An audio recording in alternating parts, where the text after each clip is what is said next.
Hey, how are you today? This is Josh Patrick, and you're at Cracking the Cashflow Code. And my guest today is Jake Hare, and Jake is the founder of LaunchPeer. And I'm sure we'll find out what that is as we go through our conversation. Jake wanted to get on our podcast because he wanted to talk about burnout, which is something I've been actually thinking a lot about recently. And if you're in the construction business, I'm going to bet there have been times you felt like you've been burned out, and we're going to explore what some of the reasons are and what you can do about it. So I think we'll bring Jake on and we'll start the conversation. Hey, Jake, how are you today? Doing great. Thanks for having me. My pleasure. So, Jake, I talk about burnout all the time. In fact, my joke is when somebody usually contacts me, the reason they're contacting me is because they're burned out. Uh-huh. And we find out that if we can fix the burnout, we fix an awful lot of problems. Yeah. So, what do you think is the biggest cause of burnout with private business owners? Yeah. So I work with entrepreneurs at the very early stages. I mean, they're really just starting out, like napkin sketch stages. And from what I've seen, burnout a lot of times is caused by an over reliance on effort. There's a lot of problems when it comes to burnout. Like if we just take a step back and say, well, what is the real issue? I think for a lot of people who are entrepreneurs, they everybody kind of knows that entrepreneurship is risky, it's time consuming, there's a lot of work you have to do. But what people don't know, or it's not talked about all that often, is how much depression, anxiety, like diagnosed depression, anxiety, there is with being an entrepreneur and starting a company or really anything. I mean, you talk about any career field out there, a lot of people deal with burnout. I work with entrepreneurs every day, so that's where I see it. And a lot of times it comes down to the idea that more effort means more outcome, and the analogy I use when I'm talking about burnout, especially related to that, is it's like going to the gym. A lot of people go to the gym, and if I want to go to the gym to lose weight, I could go to the gym and be at the gym locked in, you know, 80 hours a day if I want to. That doesn't necessarily mean I'm going to lose weight. If I'm going to the gym every day and just bench pressing, and that's the only thing I do no other exercises, just bench press. Like, just because you go there every day and you do that one thing every day doesn't mean that you're going to get the outcome that you're looking for. But a lot of entrepreneurs have this idea that the more you work, the more hours you put in, the more hustle. If we use like a startup term, they assume that that means that the chances of the getting an outcome goes up, and that's not true. Those two things are not correlated. It's really more about putting the right effort into the right things, and usually that does not equate burning yourself out by working 80 hours a week trying to get some result that is not necessarily tied to the amount of effort that you're putting into it. Yeah, I can promise that. With the world that you're working in, I can guarantee you when someone uses the term overwhelm, they're Hmm. either in burnout or they're on the way to burnout.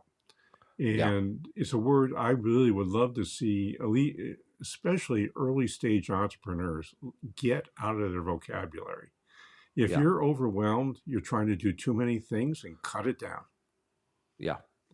Yeah. Yeah, and I totally agree. Like when I talk to entrepreneurs, and in my experience, when I hear somebody say the word overwhelmed, it's usually I don't want to say too late, like it's not disastrous, but you're probably right. Like they probably already are past the point of burnout, and it is usually because they're trying to do too many things all at once. And the problem for a lot of new entrepreneurs is they think that that's what they're supposed to do.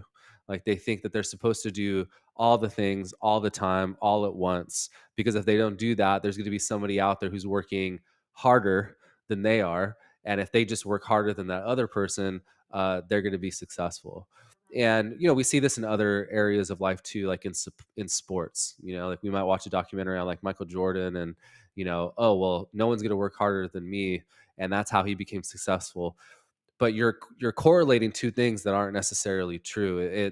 Sure, the hard work that somebody puts in does can lead to good results, but only if that hard work is measured and like based on some level of data, and you're doing the right things. And in my experience, most of the time, when you're not moving forward and it feels like you're putting a lot of effort in and just spinning your wheels, that's when a lot of founders get to the point where they feel overwhelmed. Because if they were working a lot and they were seeing a lot of progress equal to the amount of effort they're putting in, the chances of them feeling overwhelmed or burned out is a lot less. Usually, when I see founders or they tell me that they're overwhelmed, it's because they're putting a lot of effort in and aren't seeing an equal amount of results or an outcome anywhere close in sight, and that's when founders start feeling like they're overwhelmed. And that's when I start hearing that word. And like I said, most of the time when I start hearing that, it's usually too late. They're already burned out. They just don't even know it yet. Yeah, the thing that I see with early stage entrepreneurs, and this is even true with folks who've been running their business for 20 years, is they actually think multitasking is a thing. And Hmm. multitasking is not a thing. You can't do more than one thing at once. In fact, right before we got on the air, I was writing my newsletter for the week, and I was writing about the 24 hour, 48-hour rule we have in our Hmm. company, which is you can't ask anybody to do anything unless you give them 48 hours notice. Hmm. And the reason for that is you can't keep bouncing from one thing to another and be effective. And the Right. other thing I'd like to just talk about a little bit is a tool which is called OKR, stands for Objectives and Key Results. And when you do this, you start focusing really in on what's going to move the needle in your company. Does that make Hmm. sense to you, Jake? Yeah, that makes total sense. Yeah. And Yeah, when I mean, we're it's talking good. about measuring, like, a lot of entrepreneurs, and I know this to be true, when they're really early on, they don't create any measurable OKRs. I don't know if you've seen that in your experience too, but they either don't know how to do it or they don't even know that they're supposed to do it, which makes it even worse because then you're really putting in effort and not really knowing what the outcome should be. So even if you are seeing some level of results, how do you know if those are the results that you're trying to get? And that Well, can be really detrimental. yeah, we actually even see that with construction company owners who've been in business for 20 years. Hmm. They don't do OKRs. They don't know what an objective is. If I say, I'll talk about objectives and key results, and I'll say, what's an objective? And then they'll say, what's a key result? Now, the difference between a startup burnout and a experienced business burnout is Hmm. usually a pretty major thing. The startup, they're trying to do too many things at once to get the business off the ground and some revenue coming in. With someone who's been in business for 20 years and they're burned out, typically what they've learned to do, this is especially true with companies with less than 15 people. They've learned to do things that they don't is not their unique ability, but because they've Hmm. not developed anybody else to do that, they continue to do it, and they do it at a level that they just get sick and tired of it, and that makes them sick and tired of their business, makes them burned out. That's when they walk in my office and say, I want to sell my business. And I'll say, when? They'll say, yesterday. That's a great answer. Well, the truth is, when I hear that, we also have something else we call Perma 5, which is, I'll get into a conversation with the owner of the business, and he or she will tell me that everything is 5 years away. And Mhm. when I hear anything is 5 years away, I immediately go to that they don't know what they need to do. They don't understand what the problem is. They haven't really thought through what the problem is, but whatever they need to do will magically appear and reveal itself, and it'll be Yeah. fixed over the next 5 year period. Yeah. Well, 5 years is a long time, right? Like, I should be able to get something done in 5 years, like, which is not a good way to look at it, but that's usually what they end up thinking. Yeah. Well, it's far enough out where they figure that they're going to be able to fix it. But unless they get Right. somebody to help them, somebody to help them look at what they're doing and how they're spending their time, there's a really good chance they're never going to get it fixed. Yeah. 100%. Yeah, and I think a lot of business owners who've been around a while have felt that at some point. Like, I know I have when I started feeling burned out, and every entrepreneur, if they're starting out or, 5 years in business, 10 years, at some point you're gonna end up feeling like that no matter what. Even if you're aware of what burnout means, like, you're still gonna at some point start feeling burned out. And you're right, when it comes to me, when I start feeling burned out, it's usually because there are things that I'm doing in the business that I don't really want to be doing anymore. And so it's less of burnout And you based on shouldn't be, effort, and I and you shouldn't be shouldn't be doing. doing Yeah. either. and shouldn't be Yeah. doing. Yeah, I mean, so you're right. With early stage startups, it's about effort. Like they're putting too much effort in and they're burning themselves out that way. With later stage businesses, it's less about that, and even though it could be, but it's usually more often related to doing too much of the things that you're either not good at or you don't like to do, or a combination of those two. And that's what usually happens to me. And it's happened to me before. I don't like doing sales. And when we started growing, I realized I was getting burned out, and I was wondering why that was happening. It's not like things weren't going well, or I was working 80 hours a week or anything like that. I just realized when I really was intentional about thinking about it, I I don't like doing sales. Like I need to hand this off to someone else and train that person. But then what happens is, I'm sure you've seen this before, you kind of run into this chicken and egg with a lot of business owners where they're fighting back against like working in and working on their business, because it's like, well, I know I want to offload this and give it to someone else and have them start doing it. But in order to do that, I need to take the time to do that. And if I am going to take the time to do that, I need to stop working in the business as much. But then things might start not working as well as they should if I'm not doing that. And then it's like this cyclical loop where it's like at some point something needs to give. Like you either need to like burn out and then you're going to be forced to do something, or you need to make the conscious decision that I'm okay with the consequences of stepping away from doing this thing I know I shouldn't be doing in favor of training someone else to do it. Or I need to resign myself that this is going to continue until the point of me being burned out. And that's kind of what happened to me. Is I got to a point where I was kind of forced to train someone to come in and do it. Since that happened, which was like 2 or 3 years ago, I am much better at identifying when it's starting to happen and when I need to stop working in the business and start working on, a part of the business. But it is difficult. The first time that starts happening, it's really difficult to identify. And most of the time it comes to light based on the things that you said, where it's like, and that happened to me too. I didn't say I was burned out. I didn't know what that meant. I just thought I hated running the company, like I hate my job. I hate what I'm doing. I'd rather just go back to work. I never said the word burnout because I didn't really know what that meant.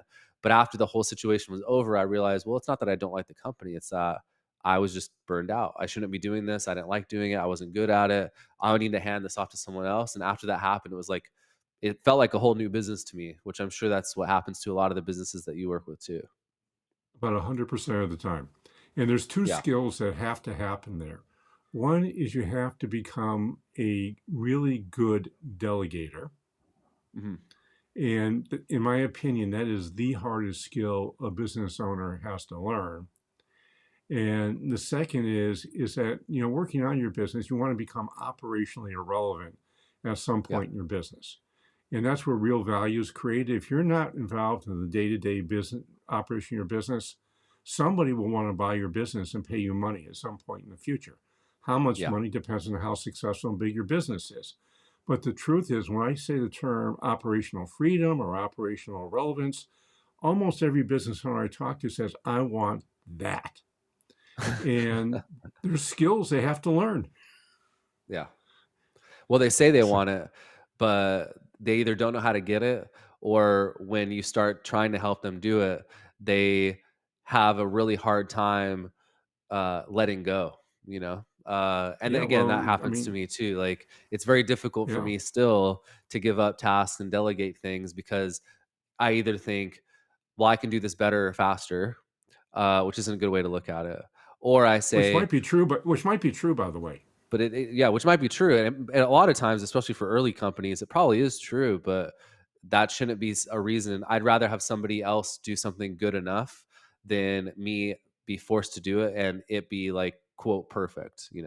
So that's one. Or two, what ends up happening is you get to the point where like you are thinking about delegating something, but that you're stuck in how much time you feel like it'll take to do the delegation. And so you just decide, I'm just going to do this myself and not have to worry about it. Or the big killer, and this is what happened to me most recently, was when you get in the mindset of, I don't like doing this thing.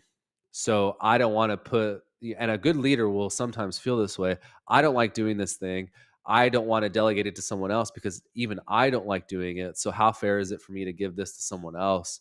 And that's like a very unhealthy way of looking at it, because for everything that you don't like doing or don't feel like you're good at, there probably is someone out there who really, for some crazy reason in your head, I know it might be hard to comprehend, but they probably really do like doing it.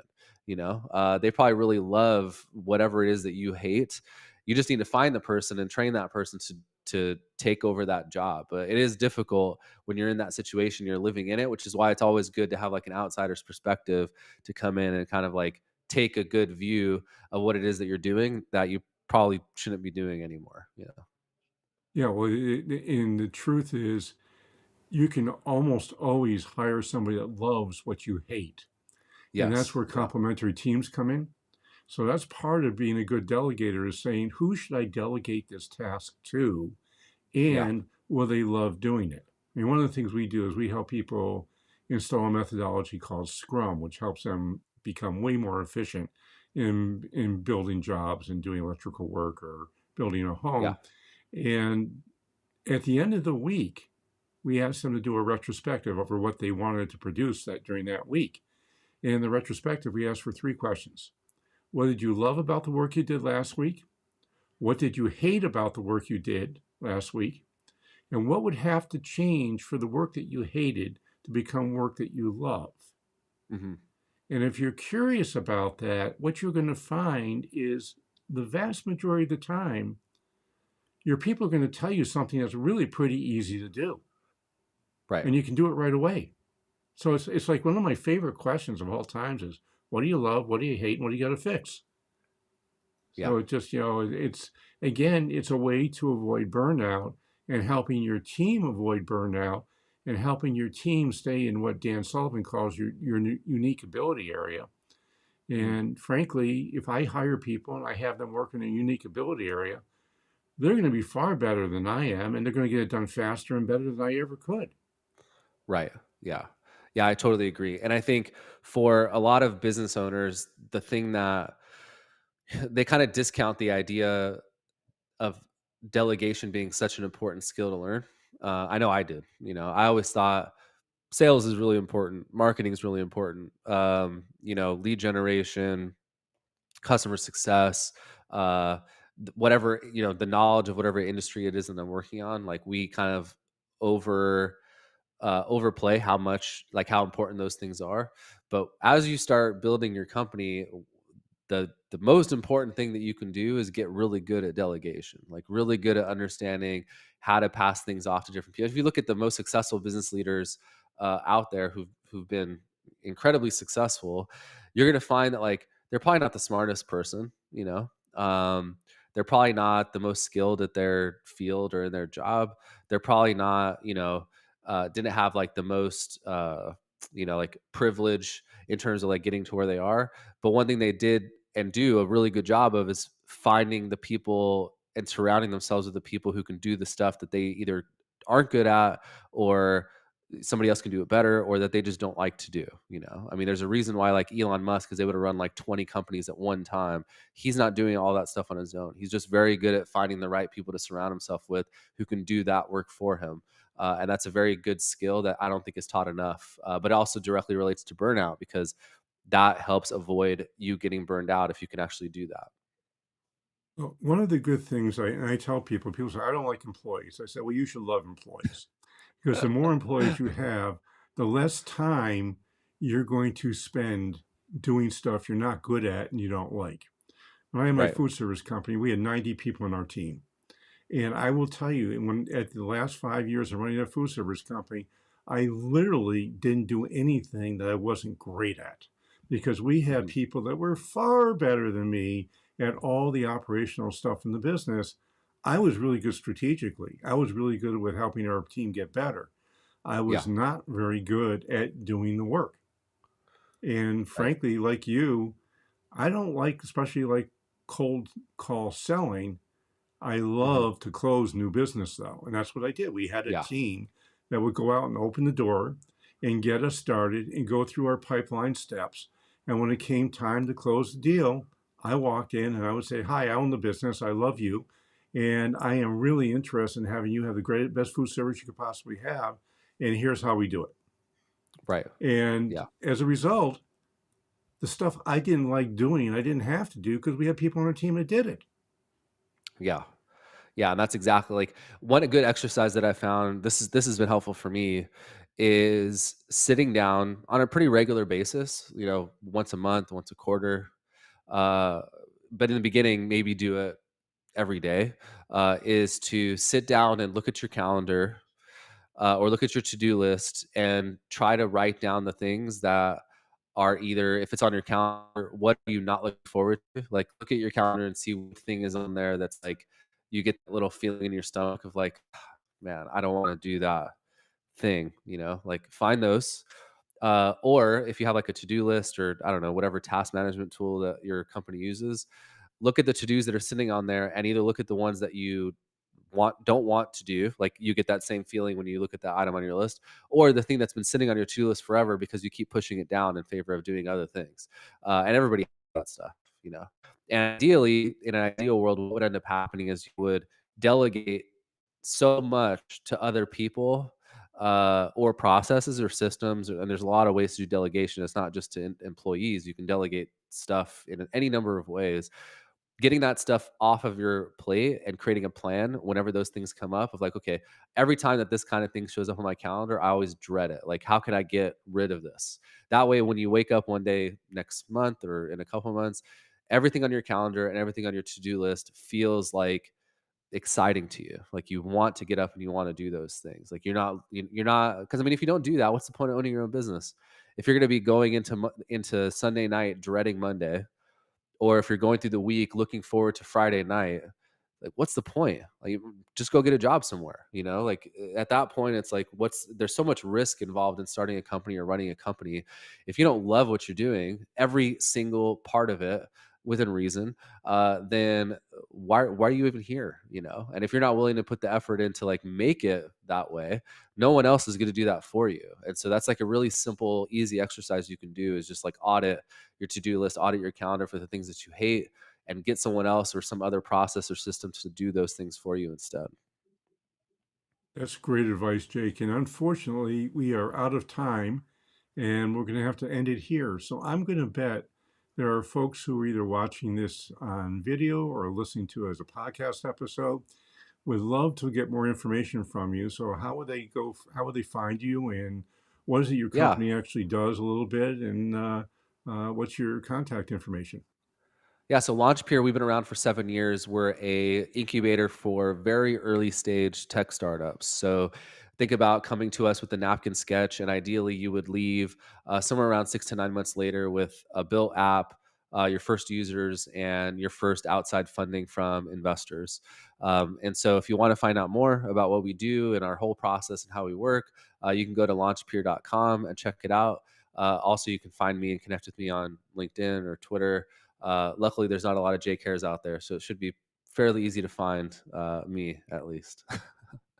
Okay, and as always, I have two things for you to do. The first is wherever you're listening to this podcast, please give us an honest rating and review. And while you're at it, subscribe.